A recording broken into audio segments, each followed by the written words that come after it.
Olá pessoal, Janaína Dia, Dr. Inloco, episódio número 16, parte número 3. Se você ainda não assistiu a parte número 1 e a número 2, as duas já estão disponíveis com assuntos super relevantes sobre sarcomas.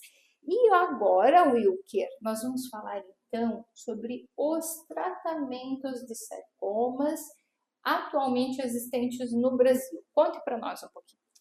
Então, quando a gente fala de tratamento, nós temos também a via de acesso ao paciente. Tá? Hoje, diferente de outros tipos de cânceres, na qual a gente trabalha com protocolos, nós temos alguns protocolos dentro do sarcoma, que são combinações entre quimioterapia e imunoterapias. Né?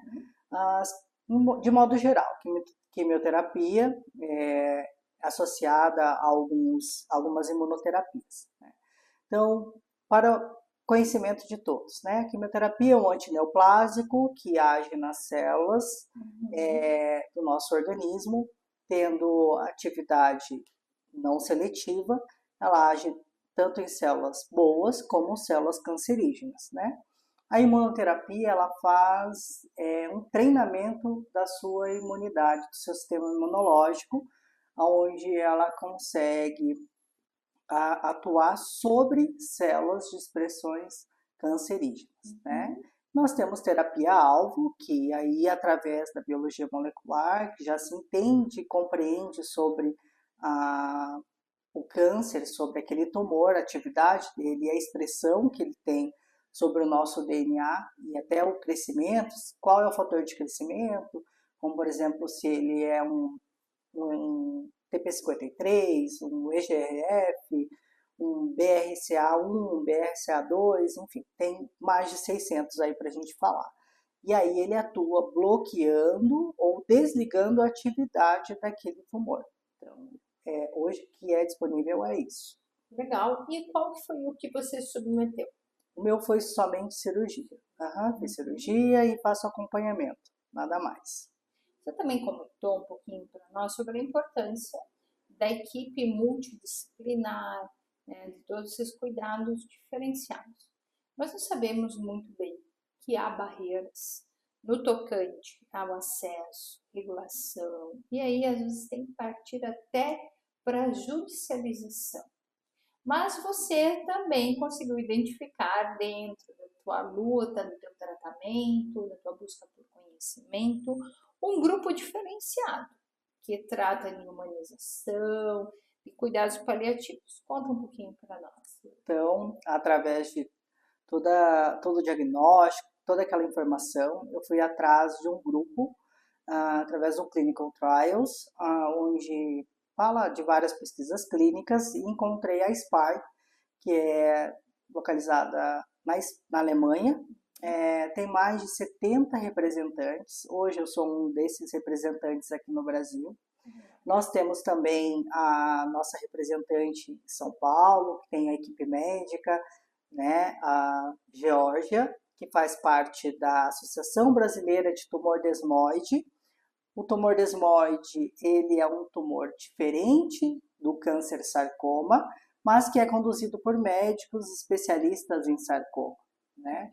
Essa organização da Alemanha, eu entrei em contato, que é a Sarcoma Pacientes Advocacy Global Network. Esse advocacy é uma tradução na qual fica mais, digamos, confortável em todas as línguas, né? Como é uma organização mundial, então esse termo significa um grupo de defesa a pacientes com sarcoma, buscando acesso à saúde, seja qual for o meio que ele tenha disponibilidade. Então, o grupo de defesa, ele busca compreender e levar informação em saúde para o paciente. Pensa você com o diagnóstico de um câncer pouco falado, né? Porque nós temos hoje o mês do Novembro Azul, que é o câncer de próstata, nós temos o Outubro Rosa, que é do câncer de mama, mas nada se fala sobre o Julho Amarelo, sobre sarcoma. Né? E vamos falar, isso só, né, agora já vamos soltar nosso spoiler, que em julho estaremos aqui falando, né, Ilker? Exatamente.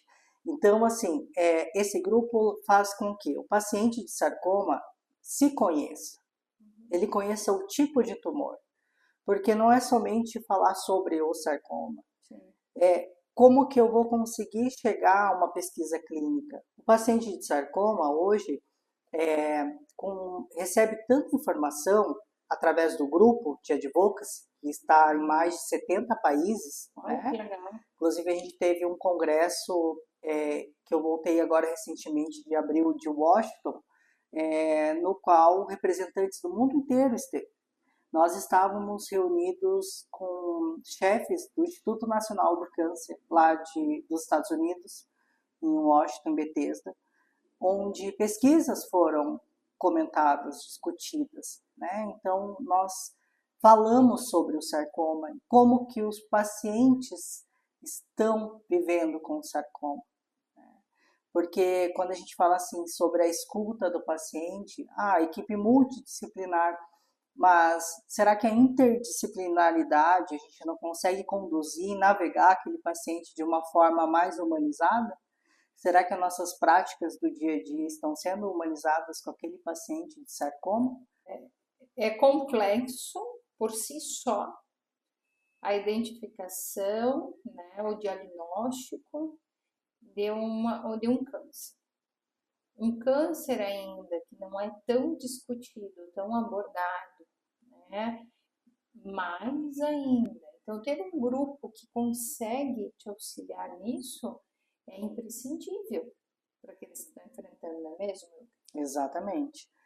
Aqui no Brasil, eu tenho parceria com a Geórgia e com alguns médicos especialistas em oncologia e especialistas em sarcoma, que conseguem dar esse apoio, né? O ano passado a gente teve, através da Associação Brasileira de Tumor Desmoide, o primeiro Congresso Nacional de Sarcoma, que é um simpósio nacional, de sarcoma, junto com o terceiro Simpósio Nacional de Tumor Desmoide, né? Esse foi um grande passo já para a área de sarcoma. Esse ano, até o final do ano, nós teremos outros, né? E médicos do Brasil, especialistas em sarcoma, e fora do Brasil, latino-americanos, da Europa e dos Estados Unidos, conseguem contribuir com pesquisa, falando, educando, né? Não somente médicos, mas também equipe de farmacêuticos, enfermeiros, né? Nutricionistas, especialistas no cuidado de sarcoma.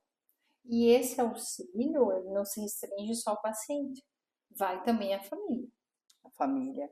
E principalmente a equipe de saúde que está cuidando. Porque muitas das vezes o paciente, por exemplo, nós estamos numa capital, mas o paciente vem lá numa cidade que está a 400 quilômetros aqui da capital, viaja 8 horas, para fazer um exame de imagem, porque lá na localidade dele às vezes não tem, ou às vezes não tem um especialista na área daquele tratamento. Hoje o Brasil tem grandes avanços, né? Nós estamos muito bem em comparação a outros países, até demandas de outros países que nesse congresso agora em Washington foram discutidas e foram levadas. Nós estamos muito avançados, mas muito tem que se avançar ainda na área, né? Sim, com certeza. Agora, uma outra questão, porque você falou ali dos tratamentos, custos e custeamento desses tratamentos hoje no Brasil. Então, aí a gente entra na área de pesquisa clínica. Para mim ter uma pesquisa clínica, eu preciso de pacientes. Para mim ter pacientes, eu preciso conhecer a doença, né? E aí envolve N suportes, seja através de políticas públicas ou até mesmo indústria farmacêutica. Enfim, então hoje para que a gente tenha digamos, um acesso à saúde, nosso foco é orientação e educação em saúde. O paciente, por exemplo, tem 15 minutos hoje para chegar e ser atendido no consultório médico, porque o médico entende que ele não consegue dar todo o suporte, porque são 15 minutos. Como que você vai tratar de um câncer tão específico em 15 minutos, né? é muito complexo. Por isso que os centros especializados em sarcoma são essenciais. Por quê? Porque ali a gente consegue tratar demandas específicas do sarcoma. Hoje nós temos grandes centros de referências em oncologia e eu tive meu primeiro acesso com um centro de oncologia, médicos, oncologistas que me conduziram muito bem. Aqui em Curitiba. Aqui em Curitiba. Uhum. No Brasil nós temos também? Nós temos grandes centros de referência em oncologia, né? Mas quando o paciente tem essa educação em saúde, específico em sarcoma, ele já leva dados específicos para o médico, que muitas das vezes tem uma carga horária de trabalho imensa, Sim. com horário reduzido para atender o paciente, e aí o paciente chega, poxa, eu tenho uma pesquisa clínica que está acontecendo fora do Brasil. Só que o paciente de sarcoma já entende que uma pesquisa clínica envolve, além de fatores éticos, envolve vários outros fatores, com segurança do paciente, critérios de inclusão, exclusão, se o perfil daquele paciente faz parte daquela pesquisa que está em fase, né? Então ele consegue ter uma dimensão maior sobre o que é uma pesquisa clínica e se é possível, né? Eu fazer parte de uma pesquisa clínica ou, poxa, está sendo testado algum medicamento que foi aprovado fora do Brasil. Vamos tentar trazer para cá? Mas como trazer para cá? Através de grupos em defesa a pacientes. Os tratamentos em si, eles têm um custo muito alto. Sim. Quando a gente fala de quimioterapia, imunoterapia, a quimioterapia que hoje é praticada, o Sistema Único de Saúde fornece, tá? Gratuitamente, você consegue ter uma boa condução sobre a navegação da sua jornada de paciente, né? Mas quando a gente trata de alguns estudos que já são aprovados fora do Brasil, como em Madrid ou nos Estados Unidos, daí fica um pouquinho mais complexo. Uhum. E a judicialização, né? A busca, então, do Poder Judiciário para poder fazer o tratamento, o paciente poder ter acesso a esses tratamentos ou outros que se façam necessários, tem sido mais constante, Wilber? Mais constante. É mesmo? Os pacientes hoje conseguem levar essa demanda para o judiciário, né, com relação a alguns direitos e sempre focando na qualidade de vida do paciente, né? Essa autonomia através do grupo de defesa a pacientes, quando eles se conhecem e sabem que é possível, através de experiências vividas fora do Brasil, ele consegue ter o mesmo suporte que uma pessoa que está lá na Espanha consegue ter, e que é possível dentro do Brasil, ele sim consegue judicializar.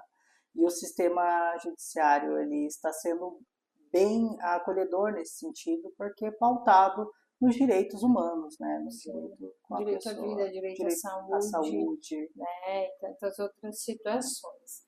E ainda, Wilker, a importância da bioética, da escuta ativa e dos cuidados paliativos no processo oncológico. Isso. Cuidados paliativos é um termo que fora do Brasil é utilizado a qualquer pessoa que tenha uma condição de doença crônica. Né? Dentro do Brasil, se traz aquela ideia ainda de fim de vida, mas não, quando a gente trata sobre o cuidado paliativo, esse cuidado sobre a jornada do paciente, focado nos direitos humanos, na autonomia do paciente, qualidade de vida, pautado na justiça, né? E na beneficência que aquele cuidado pode trazer. Né? Um exemplo disso é o cuidado compassivo, né? Que é quando você entende não só o físico do paciente, não só o psíquico, mas como o paciente está recebendo aquele cuidado, né? Através de um olhar compassivo, do respeito à dignidade humana, né? A bioética ela entra para discutir, para refletir sobre os direitos da pessoa humana, né? Sobre a qualidade de vida do paciente. E como que você se sente hoje, Wilker? Como que o Wilker está hoje, depois de ter enfrentado, né, a descoberta, os tratamentos e o aprofundamento nos conhecimentos sobre sarcoma? Hoje eu me sinto realizado profissionalmente com relação ao cuidado com a pessoa, né, com o indivíduo. Antes de ser um paciente, ele é uma pessoa, ele tem uma história, ele tem uma família, né, ele trabalha, ele tem uma jornada de vida, que não somente quando ele traz uma demanda, que fez tantos protocolos de quimioterapia, passou por algumas cirurgias, né? Esse meu olhar, através dessa minha jornada, tanto profissional quanto pessoal, com a ajuda da bioética e também da oncologia em geral, eu consigo compreender o paciente como um todo, né? Essa navegação que tanto está trazendo para o Brasil, né? Que tanto é discutida fora do Brasil, que não somente o enfermeiro pode conduzir uma navegação do paciente, né? Todos os profissionais que estejam ali conduzindo aquele paciente, né? Então, essa expertise na área de sarcoma, por mais que foi um processo doloroso, né? Hoje eu consegui trazer e consigo navegar pessoas para ter conhecimento. E Wilker, o que esperar do futuro, ou o que você vislumbra de um futuro para aqueles que se dedicam tanto ao estudo quanto aos cuidados de pessoas com sarcomas? Eu espero que no futuro nós tenhamos centros de referência em cuidados a pacientes de sarcoma, né, com médicos especialistas na área do cuidado, e que esses especialistas possam continuar, assim como o grupo de defesa a pacientes do Advocacy faz já, essa prestação de cuidado para quem está ali na ponta, na linha de frente, né, transmitindo informação e compartilhando experiências através de experiências já realizadas com pacientes com subtipos de tumores parecidos.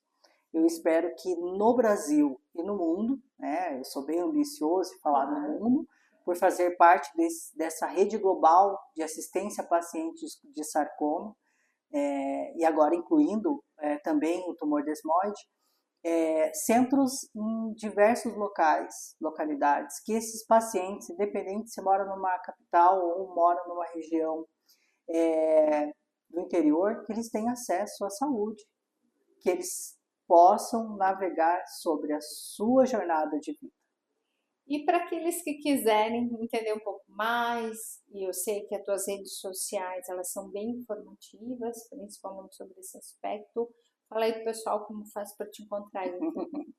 Pode me encontrar através do @sarcomunicando-nos América Latina e também do @tumor desmoide, que é da Associação Brasileira de Tumor Desmoide e Sarcoma. Também nós temos a rede global, né, que é a SPAGN, que é SPAGN, Sarcoma Pacientes Advocacy Global Network, da Alemanha. Nós temos tanto o canal do Instagram, ou também a página, para quem quiser acompanhar, saber sobre o nosso trabalho, né? Ou no Instagram particular mesmo, estou à disposição. Muito legal, eu quero te agradecer imensamente por ter tirado um tempo da tua agenda para vir aqui compartilhar todas essas informações, as tuas experiências, os teus estudos. É um assunto muito precioso. Esse foi só um pequeno momento de tantos outros que teremos por aí, principalmente em julho, quando se debate ainda de uma maneira mais intensiva. Então, muito obrigada pelo profissional, pela pessoa e por aquele que veio aqui compartilhar conosco. Eu que agradeço o espaço e eu fico à disposição a todos. Então, pessoal, não deixe de acompanhar as redes sociais do Wilker também. Daqui a pouco você vai ter outras informações, como já colocamos aqui. Em julho, vamos fazer um especial para aqueles que se interessam pela temática com sarcomas. E não deixem de acompanhar também os próximos episódios aqui da Dr. In Law. Até mais!